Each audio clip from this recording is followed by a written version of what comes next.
우리가 옛날부터 민주화, 자유 이런 가치를 참 많이 얘기했는데 경제와 관련해서 민주화라고 하는 부분에 대해서는 그렇게 많이 얘기를 하지 않았어요. 그리고 경제 민주화를 되게 추상적으로 얘기를 했어요.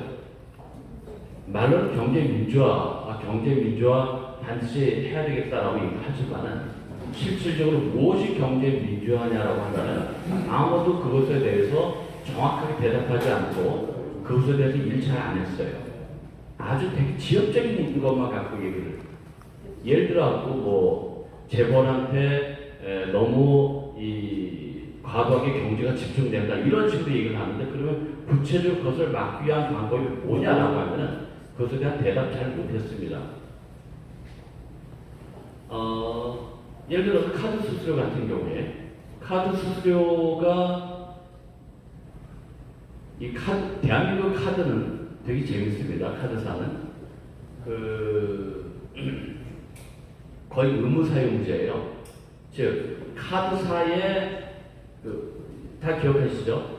예전에 카드를 사용하지 않으면 거의 벌을 받을 정도로 카드를 정부에서 강제적으로 했습니다. 그래서 의무 수납제라고 하는데 카드사의 이익은 정부에서 지켜줬던 거예요, 사실은. 근데 그것이 어느 날 갑자기 카드사가 본인들이 아주 잘 해갖고 이익을 많이 창출하는 것 같은데 그런 거 아닙니다. 국가와 국민들을 만들어줬던 이익이에요. 근데 그 이익 부분들이 실질적으로 너무 과도해요. 그래서 줄였던 것이 카드 수수료 대폭 인하였는데 이런 부분들이 실질적으로 경제 민주화 정책 중에 하나거든요. 근데 이런 부분들이 잘 안 해요. 국회에서 안 나섭니다. 저는 답은 가까이 있다고 생각합니다. 이 자영하시는 분들 얘기 쭉 듣다 보면 거기 답이 있어요. 다 얘기합니다. 이구동성으로 여러 가지를 얘기를 해요.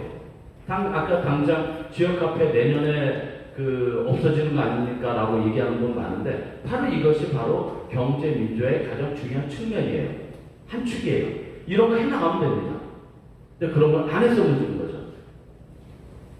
그렇게 생각합니다.